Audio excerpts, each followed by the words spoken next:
तर बघू शकता आपण आपल्या शेतात खाण्यासाठी थोडे थोडे भाज्या वेगवेगळ्या लावलेल्या. ही आहे शेपूची भाजी, इथं आहे पालक, बिन औषध मारता पण किती छान आल्या बघा, आहे का. त्यानंतर इथं आपण इथं बीट लावले, आपण बीट, हे पण बिन औषधाचंच आहे, पण छान आलं, एक नंबर मध्ये क्वालिटी आलं, बघू शकता बिना औषधिक. आणि ही आहे आपली मेथी, म्हणजे आपण काल नेलती एक पेंडी, थोडं थोडं लावलं होतं तर छानपैकी आलेलं आहे बिन औषधी भाजीपाला. कसा वाटला भाजीपाला? तर आपण एक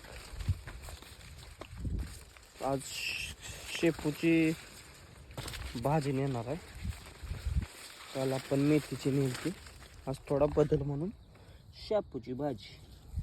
हे बघा, हा छान आहे ना.